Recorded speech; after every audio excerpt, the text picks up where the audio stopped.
berada di Museum Nasional, tepatnya di Jalan Medan Merdeka Barat, Gambir. Nah guys, dari pintu awalnya itu tuh udah ada patung-patung Hindu Buddha nih. Yang dari awalnya nih, contohnya arka kepala Buddha. Terus yang kedua ada arka kepala dewa. Nah ini tuh termasuk patung-patung yang di agama Hindu dan Buddha. Terus ayo masuk lagi. Di bagian samping museum juga ada terdapat patung-patung Siamatara, terus lalu juga ada Sudana Kumara. Itu juga termasuk patung-patung Hindu dan Buddha. Lalu ayo sini. Di sini juga ada terdapat patung-patung Siwa Mahadewa, yaitu patung arka perwujudan sebagai Siwa Mahadewa, dewa yang tertinggi dalam agama Hindu Salwa. Lalu di sini ada juga patung Wisnu, dewa pemelihara dalam agama Hindu.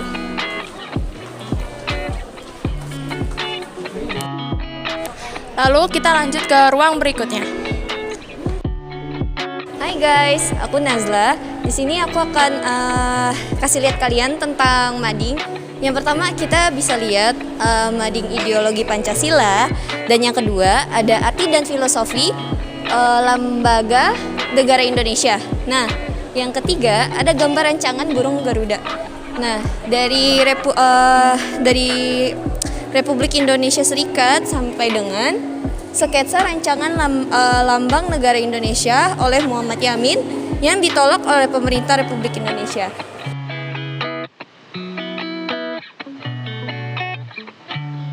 Ya, di sini kita akan masuk ke dalam sejarah kebudayaan Indonesia.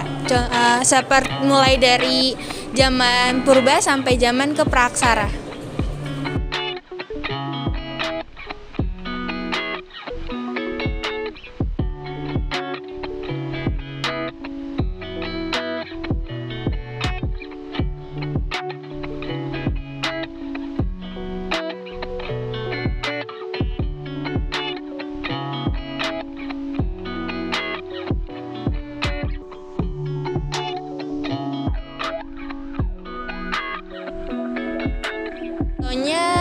Hindu-Buddha di Indonesia, lalu penyebaran agama Islam di Nusantara. Contoh patungnya itu ada Makara, binatang yang mitos seringkali dianggap sebagai naga laut atau melekuk air raksasa mempelai. Terus lalu ada Parwati di sini. Parwati merupakan sakti atau siwa dalam wujud santa. Arca Parwati ini diperkirakan merupakan penggambaran dari seorang perguasa perempuan yang sudah wafat. Oke, selanjutnya dari sejarah Indonesia ada Mayasa Penanda Kubur. Apa sih itu Mayasa Penanda Kubur? Mayasa Penanda Kubur adalah orang Laporo yang tinggal di selatan Pulau Buton. Dan ini ada patungnya. Ini patung Mayasa Penanda Kubur kayak gini. Dan ini juga ada Mayasa juga Penanda Kubur. Ini patungnya seperti ini.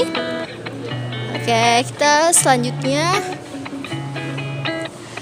ada arca arwah tahu-tahu. Apa sih itu tahu-tahu? Tahu-tahu adalah arca arwah yang awalnya dibuat untuk kaum bangsawan Toraja yang meninggal.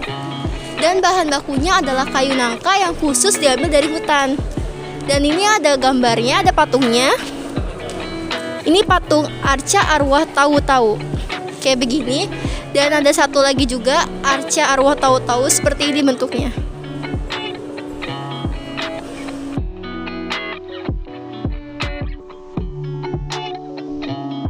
Selanjutnya, saya akan menjelaskan tentang perkembangan aksara di Indonesia. Aksara Pallawa dari India Selatan merupakan aksara tertua yang digunakan di Indonesia. Pertama kali munculnya pada abad 4. Selain itu, juga di sini ada batu prestasi tertua dari periode kerajaan Hindu-Buddha di Indonesia.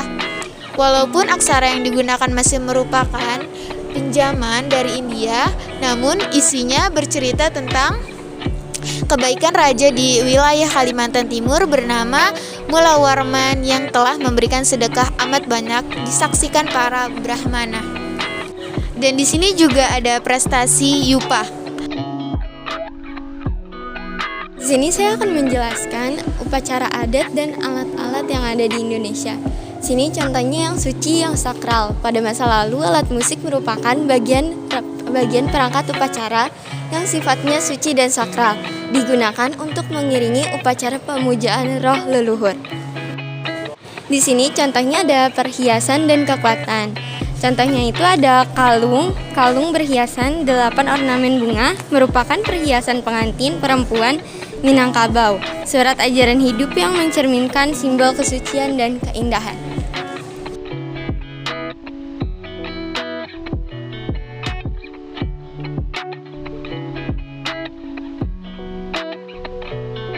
Oke, dan selanjutnya di sini ada yang namanya topeng dan upacara kematian. Nah, bukti-bukti topeng dan ritual upacara kematian yang paling purba adalah tinggalan persejarah berupa topeng emas dari situs penguburan pasir angin di Bogor.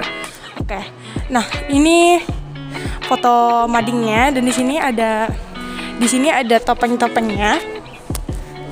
Ini bisa dilihat topeng-topeng zaman dulu untuk upacara kematian gimana. Nah, yang terakhir di sini ada topeng Yogyakarta. Topeng Yogyakarta ini benar-benar klasik ya, karena ya sering ditemukan, contohnya di Museum Nasional.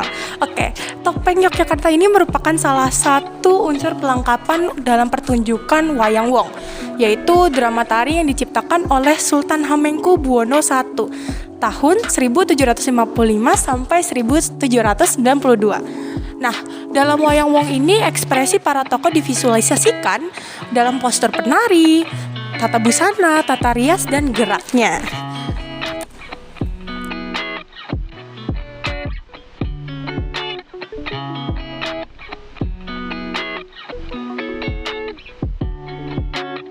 Sekian dari kami vlog di Museum Nasional. Semoga apa yang kami jelaskan dapat dimengerti. Assalamualaikum warahmatullahi wabarakatuh.